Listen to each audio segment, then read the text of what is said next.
G'day, here's a small parcel of Boulder Opal from central Queensland. The white is light reflection. Rules in millimetres and the material's been wetted, hence the reflection.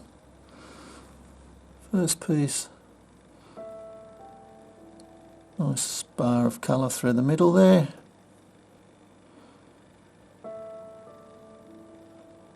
Nothing else. This piece basically blue pattern through the middle.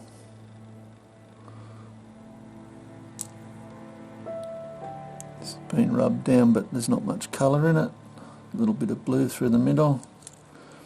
This is a piece of rough matrix type material, blue greens.